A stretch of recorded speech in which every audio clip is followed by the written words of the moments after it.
ಎಲ್ಲರಿಗೂ ನಮಸ್ಕಾರ ವೀಕ್ಷಕರೇ. ನಾಳೆ ಜೂನ್ 30ನೇ ತಾರೀಕು ಬಹಳ ವಿಶೇಷವಾಗಿರುವಂತಹ ಸೋಮವಾರ. ನಾಳೆಯ ಒಂದು ಸೋಮವಾರದಿಂದ ಈ ರಾಶಿಯಲ್ಲಿರುವಂತಹ ವ್ಯಕ್ತಿಗಳು ಕೋಟ್ಯಾಧಿಪತಿಯಾಗುತ್ತಾರೆ.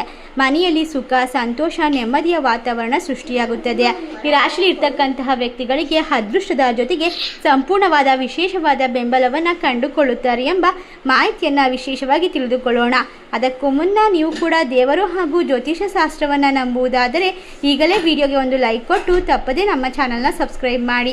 ಹಾಗೆ ಪಕ್ಕದಲ್ಲಿ ಇರುವಂಥ ಬೆಲ್ ಐಕನ್ನ ಪ್ರೆಸ್ ಮಾಡಿ. ಹೌದು, ಈ ರಾಶಿಯಲ್ಲಿರುವಂತಹ ವ್ಯಕ್ತಿಗಳಿಗೆ ನಾಳೆಯಿಂದ ಹೊಸ ಯೋಜನೆಗಳಿಗೆ ಚಾಲನೆ ನೀಡುವ ವಿಚಾರವನ್ನು ಸ್ವಲ್ಪ ದಿನ ಮುಂದಕ್ಕೆ ತಳ್ಳುವುದು ಸೂಕ್ತ. ಅನಿವಾರ್ಯ ಕಾರಣದಿಂದ ಈ ಪ್ರಯಾಣಗಳು ಹೆಚ್ಚಾಗುತ್ತದೆ. ಮನೆಯಲ್ಲಿ ಸಂತೋಷದ ವಾತಾವರಣ ನಿಮ್ಮಿಂದ ಸೃಷ್ಟಿಯಾಗುತ್ತದೆ. ಸಂಸಾರದ ವಿಷಯಗಳತ್ತ ಗಮನವನ್ನು ಕೊಡಬೇಕು. ಯಾವುದೇ ರೀತಿಯ ಸೃಜನಾತ್ಮಕತೆಯನ್ನು ಹೋಲಿಸಿಕೊಂಡು ವಿಶೇಷವಾದ ಕಾರ್ಯಕ್ರಮವನ್ನು ನಿರ್ವಹಿಸಬಹುದಾಗಿದೆ. ಈ ಒಂದು ಸಮಾಜದಲ್ಲಿ ವಿಶೇಷವಾದ ಗೌರವ, ಸ್ಥಾನಮಾನವನ್ನು ಪಡೆದುಕೊಳ್ಳುತ್ತೀರಾ. ಈ ರಾಶಿಯಲ್ಲಿರುವಂತಹ ವ್ಯಕ್ತಿಗಳಿಗೆ ಕಷ್ಟಗಳು ದೂರವಾಗಿ ಈ ಒಂದು ದಿನದಿಂದ ವಿಶೇಷವಾಗಿ ಮಹಾಶಿವನ ಸಂಪೂರ್ಣವಾದ ಅನುಗ್ರಹಕ್ಕೆ ಪಾತ್ರರಾಗುತ್ತೀರಾ. ಇದರಿಂದಾಗಿ ಮಹತ್ವವಾದ ಒಂದು ತಿಂಗಳು ಇದಾಗಿದ್ದು ವಿಶೇಷವಾದ ಬದಲಾವಣೆಯನ್ನು ಕಂಡುಕೊಳ್ಳಬಹುದು. ಈ ರಾಶಿಯಲ್ಲಿರ್ತಕ್ಕಂತಹ ವ್ಯಕ್ತಿಗಳಿಗೆ ಜ್ಯೋತಿಷ ಶಾಸ್ತ್ರದ ಪ್ರಕಾರ ಯಾವುದೇ ಒಂದು ಕೆಲಸವನ್ನು ಮಾಡುವ ಮೊದಲು ವೃತ್ತಿ ಜೀವನದಲ್ಲಿ ಸ್ಥಿರತೆಯನ್ನು ಕಂಡುಕೊಳ್ಳುವುದು ಉತ್ತಮ. ಸವಾಲುಗಳನ್ನು ಎದುರಿಸಲು ಧೈರ್ಯವನ್ನು ಮಾಡಬೇಕಾಗುತ್ತದೆ. ಯಾವುದೇ ರೀತಿಯ ಕೆಲಸವನ್ನು ಆರಂಭಿಸುವ ಮುನ್ನ ನಿಮ್ಮ ಇಷ್ಟ ದೇವರನ್ನು ನೆನೆಸಿಕೊಂಡು ವಿಶೇಷವಾಗಿ ಈ ಒಂದು ದಿನ ಕಾರ್ಯವನ್ನು ನಿರ್ವಹಿಸುವುದರಿಂದ ಹೆಚ್ಚಿನ ಒಂದು ಫಲವನ್ನು ಪಡೆದುಕೊಳ್ಳಬಹುದು. ನಾಳೆಯಿಂದ ಈ ರಾಶಿಗೆ ಸಂಬಂಧಿಸಿದಂತಹ ವ್ಯಕ್ತಿಗಳಿಗೆ ಹಣಕಾಸಿನ ಒಂದು ಪರಿಸ್ಥಿತಿ ಬಲಗೊಳ್ಳುತ್ತಾ ಹೋಗುತ್ತದೆ. ಯಾವುದೇ ರೀತಿಯ ಅಪೇಕ್ಷೆ ಪಡದೆ ನೀವು ಯಾರಿಗಾದರೂ ಸಹಾಯವನ್ನು ಮಾಡಿದರೆ ಅದು ನಿಮಗೆ ಇವಾಗ ಒಂದು ಪ್ರತಿಫಲವನ್ನು ನೀಡುತ್ತದೆ ಎಂದು ತಿಳಿಸಬಹುದು.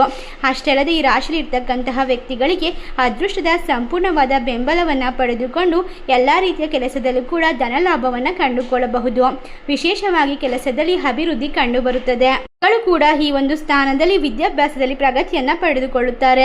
ನಿಮ್ಮ ಎಲ್ಲ ರೀತಿಯ ಕೆಲಸ, ಕಾರ್ಯ, ವ್ಯಾಪಾರ, ವ್ಯವಹಾರದಲ್ಲಿ ಅತ್ಯುತ್ತಮವಾದ ಲಾಭವನ್ನು ಕಂಡುಕೊಳ್ಳುವ ಮೂಲಕ ಜೀವನದಲ್ಲಿ ದೊಡ್ಡ ಮಟ್ಟದ ಯಶಸ್ಸನ್ನು ತಲುಪುತ್ತೀರಾ. ಅಷ್ಟೇ ಅಲ್ಲದೆ ಈ ರಾಶಿಯಲ್ಲಿರುವಂತಹ ವ್ಯಕ್ತಿಗಳಿಗೆ ಹಣಕಾಸಿನ ವ್ಯವಹಾರದಲ್ಲಿ ಕೆಲವೊಂದಿಷ್ಟು ಕಷ್ಟದ ಪರಿಸ್ಥಿತಿಗಳು ಎದುರಾಗುವ ಸಾಧ್ಯತೆ ಇದೆ. ಇದರಿಂದಾಗಿ ಹಣಕಾಸಿನ ಜವಾಬ್ದಾರಿಯನ್ನು ನಿರ್ವಹಿಸುವಾಗ ಅಚ್ಚುಕಟ್ಟಾಗಿ ನಿರ್ವಹಿಸಬೇಕು. ಅಷ್ಟೇ ಅಲ್ಲದೆ ಈ ರಾಶಿಯವರ ಬದುಕಿನಲ್ಲಿ ಶುಭ ಫಲಿತಾಂಶವನ್ನು ನಾಳೆಯಿಂದ ಕಂಡುಕೊಳ್ಳಲು ಸಾಧ್ಯವಾಗುತ್ತದೆ. ಇಷ್ಟೆಲ್ಲ ಲಾಭ ಹಾಗೂ ಅದೃಷ್ಟವನ್ನು ಪಡೆದುಕೊಳ್ಳುವ ಅದೃಷ್ಟವಂತ ರಾಶಿಗಳು ಯಾವುವು ಎಂದರೆ ಕುಂಭರಾಶಿ, ತುಲಾರಾಶಿ, ಮೀನರಾಶಿ, ಮೇಷರಾಶಿ, ಕರ್ಕಾಟಕ ರಾಶಿ. ಈ ರಾಶಿಗಳಲ್ಲಿ ನಿಮ್ಮ ರಾಶಿ ಇದ್ದರೂ ಇಲ್ಲದಿದ್ದರೂ ಭಕ್ತಿಯಿಂದ ಓಂ ನಮಃ ಶಿವಾಯ ಎಂದು ಕಮೆಂಟ್ ಮಾಡಿ. ತಪ್ಪದೆ ನಮ್ಮ ಚಾನಲ್ಗೆ ಸಬ್ಸ್ಕ್ರೈಬ್ ಮಾಡಿ. ಧನ್ಯವಾದಗಳು.